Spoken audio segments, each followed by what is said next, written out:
سڵاوی کامەران حاجۆمەر و تیمی باسی ڕۆژتان لێبێت ئەم جارە هاتوینەتە پارێزگای دهۆک بە دوواداچوون لەسەر ڕەوشی کارەبا دەکەین وەک دەزانن وەزیری کارەبا سەرۆکی حکوومەتی هەرێمی کوردستان یعنی تەکید لەسەر ئەوە دەکاتەوە دەبێت ڕەوشی کارەبا باش ببێت ئیتر دەبێت کۆتایی بەوە بهێنرێت خەڵکی کوردستان بڵێ خەونە کارەبای کوردستان ببێت بە 24 کاتژمێر لە ڕابردوودا وەزارەتی کارەبا باسی لەوە کردووە زیاتر لە 140 کارەبایی کوردستان دەدزرێت تیمی سەرپێچیەکان هەیە لە سلێمانی لە هەولێر لە دهۆک ئەمڕۆ هاتووینەتە دهۆک کە یەکێکە لە پارێزگا گرنگەکانی کوردستان وەک دەزانن تیمی سەرپێچیکار ڕۆژانە سەرپێچیەکان دەبڕێت لەگەڵ دانانی پێوەری زیرەکی کارەبا دانەوێت کۆنتترۆلی ئەو هەموو کارەبایە بکەن کە بە تەجاوز هاوڵاتیان کارەبای نیشتیمانی دەدزن لە ڤێلاکان کارەبایەکی زۆر بە شەو ڕۆژ پێەیە حیساب بۆەوە ناکە پارە دەدات یاخودنا بەڵام ئێستا پێوەری زیرەک دانراوە ئاگاداری تەجاوزەکانن بەڕێوەبەری کارەبای دهۆ کاک سەفەر لەگەڵ کاک شۆڕش کە بەرپرسی تەجاوزە لە پارێزگای دهۆک دەمەوێت قسە بکەین ئەمڕۆ تیمەکەتان ئامادەیە ڕۆژانی پێشوش ئامادە بووە بەر لە بەرنمەکە باس لەوە کرد گوتت لەسەری ساڵەوە تاوکو ئێستا بە سەدان شوێن کارەبامان بڕیوە ئەمڕۆ بەنیازی چین کاک سەفەر تیمێکی باشت ئامادە کردو ئەوانەی تەجاوز دەکەن چێت بله لەسەر ڕاستپاردا جناب سەرۆکی حکوومەتی و کابینان یا نهێ ڕاستی ئەم gelek ڕژدین سەر نهێلانە زێدەگاویە ئەوە زێدەگاویت هەیە ڕوژانە ئەمە دەردکەوین ئەم چین وان زێدەگاویە ڕاتکەین و دیسا ئەوێ خەلکی سەرپێچی کردی ئەم غەرامەتکەین بوژمەکی پارەی چین بژمە حتا vێگاوێ مە پتر 412 پشکدارە مێت ڕاکین سەرپێچیاوانە مێت غەرامەکردی 33 میلیۆن دینارە ئەف کارە ڕۆژانەیە بەردەوامە پتر 100 ماڵە ئەم ڕۆژێت چینێ باشە ئێوە ڕۆژانە 100 ماڵ بەسەر دەکەنەوە گوتان وەرن ئەمڕۆ هاوشانمان بن لەگەڵ ئێمە با هۆشیاری بدەین بە هاوڵاتیان تاوەکو بەر لەوەی ئێوە بگەنە سەریان خۆیان کارەبای تەجاوز ببڕن چی دەکەن ئەمڕۆ ما ڕاستی ما پێ باش بوو مە حەز کرد کۆ هین هاتن کەیفامە هات و ئەڤرو هین شاهد حال بن سەر ڕەوشە نهێلانە زێدەگاویە پارێزگاها دووکێ ئەشێن بژمەتە هەکەر ئەم بەراورد بکەین گەل ڕێڤەبەریە ئان جهێدی چالاکیامە gelek پێسترە و ڕۆژانە ئەم وەک داتا شێم گەل هەوە باغین کو ئەم ناهێلین ئێدی سەرپێچی بمینن پارێزگەها دووکێ تایبەتی پشتی سمارت میتەر هاتی نەدان ئەوژی باشترین دەبێژین ڕێکارە هاتیەکردن بۆ نهێلانە وان سەرپێچیە باشە زۆر باشە ئێمە قسەی زیاتر دەکەین کاک شۆڕش پێم بڵێ ئەمڕۆ چەند شوێنێک بەسەر دەکەینەوە گرنگترین لەو شوێنانە چین ماڵن مۆڵن شوێنی تیجارین بازرگانین جهه تجاری جیه هی و جهه مال جیه هی دیفچونا ما افجاره یا بووی برنامه ام سر دیفچونا زیدگاویات تکرن اوه هندک حوالاتی هاتن و داخواست مکر که گمان یا هی یعنی ام گلک به خوشحالین اگر حوالاتی بی شوید گلمت اتهاری کار بد و ما آگهدار بکن او خو وەک هاریکاریەک گەلێک باشە بوومە باشە کەوای هاوڵاتی سکاڵای کردووە ئێوە چەند شوێنەکە تیجاری و ماڵە بەسەر دەکەن هاوڵاتی هەی ئاگادار دەکەن سکالا تومارکردی هەندێک جاها گومانیا هەی زێدەگاوی هەی ئەو جێژی مە گومانیان سەرە ئینشاڵڵا ئەم دەوێ جارێ ئەف ستافی vêgavê ئامادە کردی یê ئامادەیە بچین و دیفچونê سەر بکەین و ez bawerim jî her cihekê me goman serhevîtin û em me dîvçûna wêrê kirbît tecavuz zêdegaviya hey û înşallah em bê pêk veçîn û em vê zêdegaviyê nahêlî.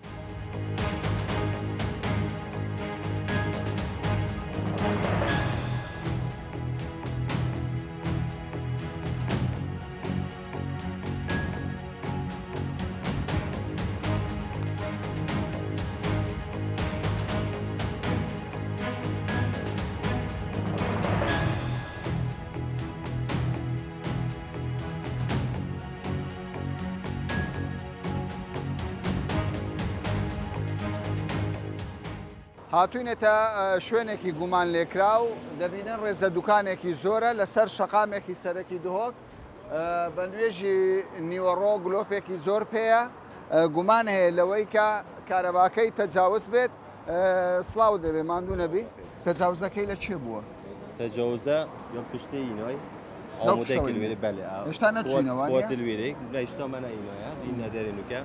اف همی میزانی وهمی داناینا بو خود داناینا بزان چند يعني هاتیه ساعاتی وهمی وهمی بله پێوەری وهمی وهمیه بله دفمه چه معامله لا. پینینه هیچ رنگه که تشتک پینینه چەند دوکانەوە یەک دوو سێ چار پێنج شەش تقریبا از 11 دکانه فڕنی و مەکاین هەمی. با بچین بزانین وایرەکە چۆنە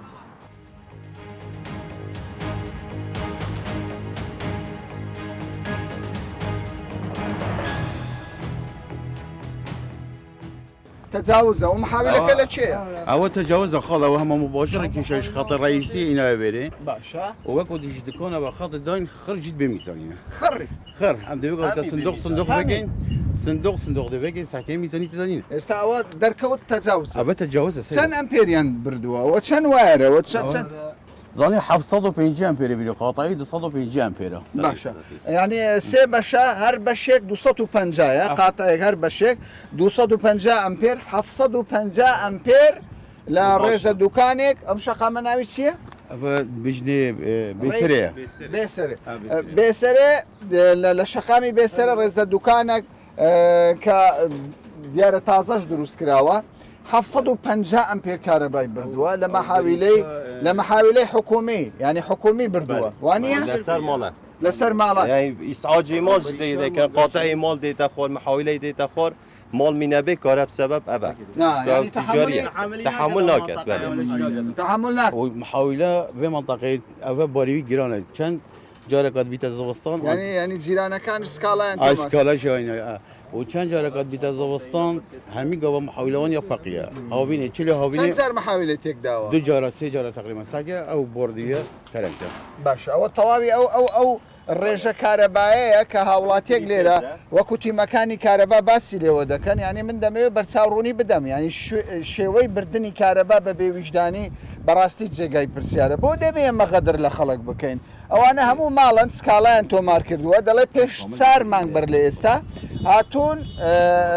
دوو جار تەجاوزیان بڕیوە محاولەکان دوو جار محاولەی تەقاندووە ینی ئەو بردننی 750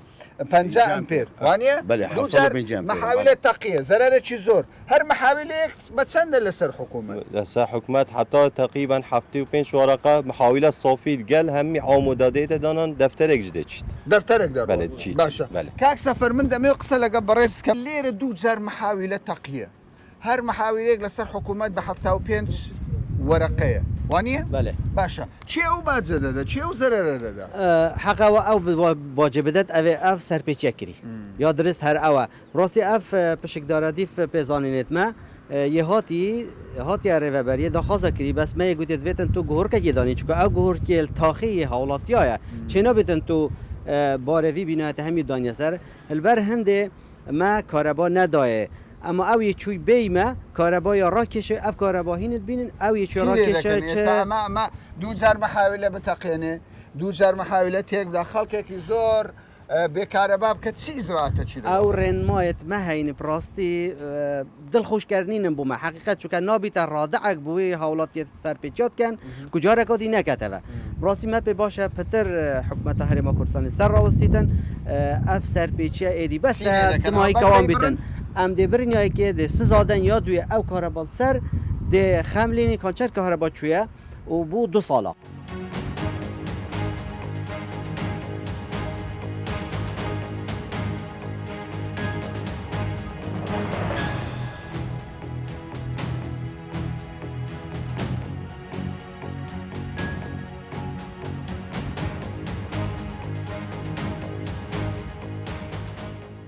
پاش بڕینی تەجاوزەکان کە لەسەر کارەبا کرابوو تیمی کارەبای دۆک تەجاوزەکەی بڕی دیارە لێرە کۆمەڵە کرێچی دوکانیان بەکرێ گرتووە ماگانە پارە دەدەن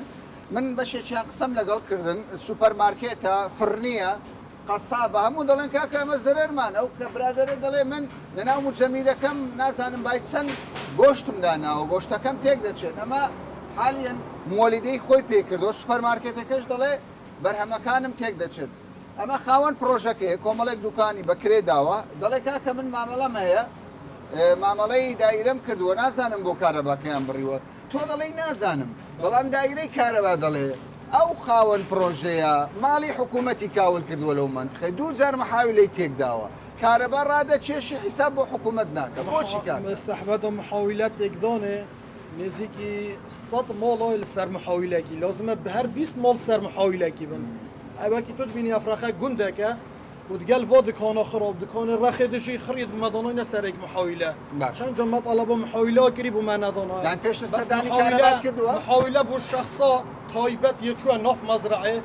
20 عموده و دو محاوله و چون ناف مزرعه بس بو مالا بو پنجی مالا طلب ناکن باشه تو دڵێ محاوله بۆ خەڵکێک دەچێ بۆ کاسبکار بس شخصا تۆ چییە دایرەی کارەبا بڵێ بەڵگە چییە گوندی خڕ بەڵگەیە گوندی خڕ اوه یه میزانیانه غرامه باید چون مدا اوجی بوهند حسکن غرامه سرمروی بشدینن نسبه 8% یا موظفیه استا تو کاربایا که تجاوزه یا نه نه تجاوزه مطالبه میزانی ها کردیم من میزانیت اینای دانونای سر میزانی من جوه گرین بری نداره دا یک بدگیره داد قفلال گلمه بخته باشه کاک شورش آوا دله قدرم لی کراوه باش جارت بجیتن بو پینجی مالا یان اوی گوندی همیه بارگیرانی که سر گرگه مگر اجاره داخوازش ریو بریه گیری بو ما گرگ ندانه بس بجیتن بو ازانم بو شخصی که مزرعه که محاوله دانه ناف دا هم حس که ما آگهدار که دلیل که بده دمه بلگه که بده دمه بلگه مدویتن اگر ما الدیف یاسای سر دارید که اوی کسی نکر اوی وقتی امت حاضرین با هر سزایی که هر یاسای که سرمت تجه بجی کرد بپی آگهداری من یعنی وقتی تیمی کاربا باسی لیو دکات و اما بریاری سروکی حکومتیشه تجاوز لهولاتی لهر پلو پایک به قبول نکری اونده اما آگهدار بین پیشترش تیمی کردستان بیشتر لهولیر او استال دوهوکین بسر دکینو جیاوازین نوان خلقی فقیر و دولمن نکرین اونده بریارکا بو خلقی دست رویشتو دبیت جیب بکره نبی قدر لخلقی فقیر بکره باشه او دلی من تجاوزم نکردوه تجاوزی کردوه یا خدا آریشه گل هول برادر ما چواری دایه آریشه چواش دست بگیریه هر جهه که معامله بینبید هم دیکاره بیشه خطر چاره سری وی چیه؟ چاره سری ده سر دانامه کتن اف معامله برینو کرد نهات یه دماهی که ندیب دماهی بیتن و هم ده شوه که فرمی کاره بیدین میزانی دو بگیره دین میزانی دو ختم کن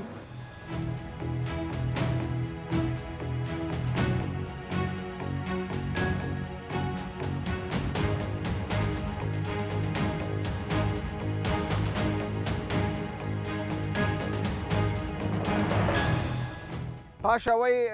چەند شوێنێکمان بەسەر کردەوە لە ناوەخۆی پارێزگای دهۆک سنتەری شار ئێستا دێن کەمێک لە ڤێلاکان بەسەر دەکەینەوە لژنەی تەجاوز دەستیان درێژ کردووە بۆ شوێنەکانی دیکەی دەرەوەی پارێزگای دهۆک ڤێلاکان بەسەر دەکەنەوە کە دەڵێم ڤێلاکانی تر بزانن ڤێلاکان زۆر جار هاوڵاتی گلەی لەوە دەکات دەڵێن جێبەجێکردنی پرۆسەی تەجاوز لەسەر خەڵکی فەقیرە بەڵام بەڕێوەبەراتی کارەبا جیاوازی لە نێوان ئەو کەسانە ناکە ئێستا ئێمە هەندێک ڤێلا بەسەر دەکەینەوە کە ئێستا نزیکەی کاتژمێر 12ەیە بابزانین تەجاوزەکان بە چ شێوەیە کە سەرپێچیەکان چۆن کراوە چۆن ئیجراعاتیان لەگەڵدا دەکرێت.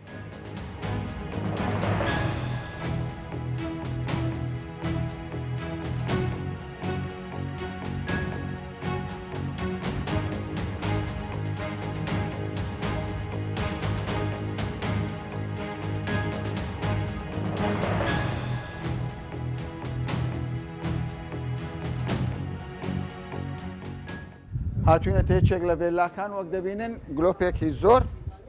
بەڕۆژ پێەیە تەنانەت بلاجکتۆر لە سەربانی ماڵەکەش بەم ڕۆژ و ڕووناکە گلۆپەکان پێەیە بە هەر شێوەیەک بێ زێدە ڕۆیە بەڵام بابزانین کارەباکە سەرپێچی نییە خەلەل هەیە یاخود خەلەل نییە تۆ خاوەنی ماڵەکەی باشە کارەباکانت پێ بە ڕۆژ بۆچی پێ تازە لە خەوڕا باشە ئەو گوناح نییە و کارەبایە دەڕوە دەستگرتن بە کارەبا گرنگ نییە گرینگە توزانی چاوە توزانی بگاوی عالم حتی سپنده یا شیار يعني مسألة أبي نكو بورية بت أشخورات بس خرارات بابزین کاک شێروان چی دەرچوو لە پێوەری کارەباکە کار کردیه حالا لگه بود چه بود که هیچ تجاوزی نکردیه تەجاوز نییە باشە کەوای پێوەرەکە دیش ناکە تۆ لە خدي وكيل لما دهجة تلفونهم فيقول إشكاليات كهرباء ما درنا بينا محطة فيري أبى ما دهجة قلت دي أبي دي بيجتن بجدا أبي سيطرة أبي دي بيجي نظام بيجك يعني مشكلة أمشي حاسكي كهرباء ما باشە کاک سەفەر حالەتی و حالەت چۆن چارەسەر دەبی ئەم بەڕێزە دەڵێ سەردان دەکەین بێن تیمی کارەبا بێ پێوەرەکە چارەسەر بکە بەڵام چارەسەر نەبووە پیوەری کارەبا وەک هەر ئامírێکی تر قابلە و تێک بچێت خراپێتی تێک بچێت شتێکی نۆرمالە جێ خۆشحاڵە بڕاستی ئەوە جەهەکێ دوورە ناو ڤلەیەکە ناو ئاخاریدا و سەرپێچی دینە مەدید زۆر باشە کارێکی باشە تەنها دەهێتن دێدەڕێ بەبەریستەر کەوای کارەبایەکە نابڕدرێ بەڵام ئیزارێکی دەدەنێ ئینزار دەدەیەک و بهێت پیڤەرێ خۆ بهۆری دەدا پیڤەرێکی یە درست و وێنی بودانی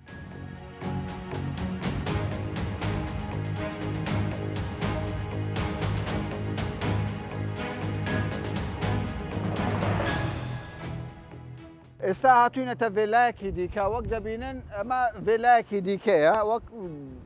مەزبەحی هەیە چوزانم خانوویەکی گەورە زەخەم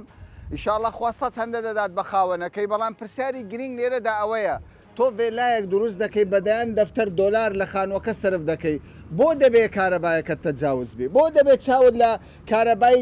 ساختە بێتن ئێستا تیمەکانی کارەبا خەریکی ئەوەن بزانن کارەباکە ساختەیە یان نەبەرز بەر لەوەی بینە ئێرە تیمێک هاتبوو گوتی کاکە ئەو کارەبایی ساختەیە سەرۆکی حکوومەت وەزارتی کارەبا وەزارتی کارەبای حکوومەتی هەرێمی کوردستان یعنی من دەمەوێت بەرچاوڕوونی بدەم بە خەڵکی کوردستان لە سەدا 30 داهاتی کوردستان و بودجەی کوردستان دەچێت بۆ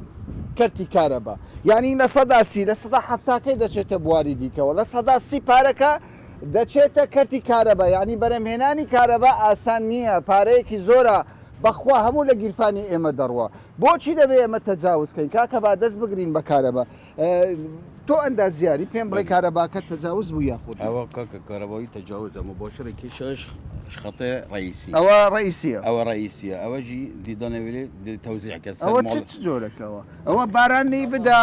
خەتەر نییە چاوا خەتەر نییە ئەومەلێکی وەن کارە بێگردی بەریبێنێکی برینە خستی هەر لێرە هەر لێرە سیرکەن بەڕێزانم کرێ کارێک کارەبا لی داوە کارەباکەی بەم شێوەیە بە تەجاوز ڕاکێشاوە و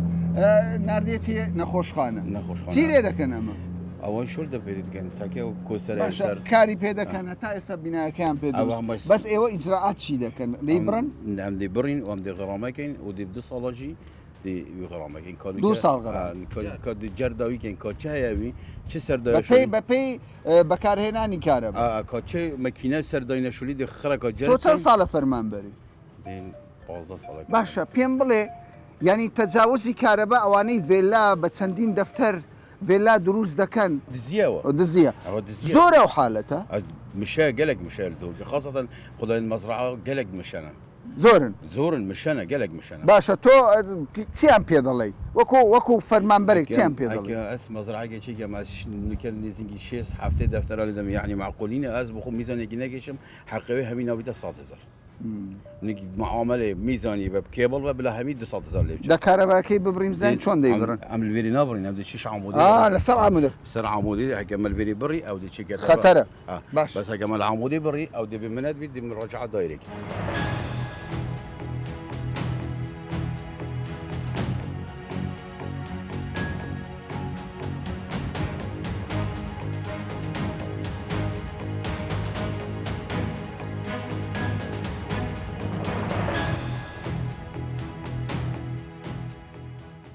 چیتان بینیەوە لێ برا ئەوە کێبڵێکی دۆنیێکی شەبەکە مباشرینە خۆرێ دانەوێرێکی لە تەقسیم بخۆ بۆ ئێرسێوەێدانن گوش بری هندێکی بە ساگە کۆمەکێشە یا برێت جیرۆنی ڕخ بێزگەل ینی چەند خەتێک دزراوە ئەوە بێ معاملەیە و بێ هەمی تشتەژی هەمووی تەجاوز هەمووی تەجاوزە بجە دڵی خاڵێکین کاتێبە شتێکی لێلی خاڵ دوێنێت کە ساکەین کاو خاڵەکی بەچیت بێ گاڵێ ئەو خەتە خاتە بێ ماڵێ سبليت مباشرة خاطر سبليت مباشرة أوش تجاوز هذا تجاوزه بيجي ئەوە چەند تجاوز ئەمپێری دزیەوە هذا سبليتوي 8 امبير شغل كذا 8 ئەمپێر 2 طن وربع كان ئەو ئیجراعات چۆن دەبی لەگەڵ عم نكدي اجراءات ويرجين دي غرامه كاين 6000 ودي 2 صاله جيبوا حساب كاين 2 ساڵ 2 صاله جيبوا حساب كاين باش کەوایە بۆ چەند ماڵێک ڕۆیشتووە نییە سفليت بو دو سفليت شو گلۆپی ماڵەوە لەوانەیە لەسەر پێوەەر بێ گلۆپی بکەش رحمه او احتمال ابو حمام يجي بالبيت اخاري بۆ حەمامی ابو حمام يجي احتمال حمام بالبيت بقت لو كان دي بيجي او احتمال قالك سبليت دانا بنصر نشرته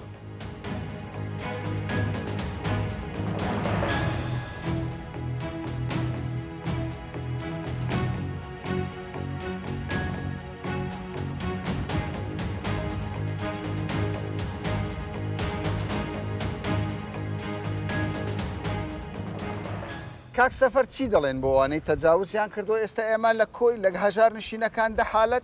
لە ڤێلاکان 2 حالەت لە شوێنی بازرگانی 13 حالەتمان بینیت چی دەڵێیت بە هاوڵاتیان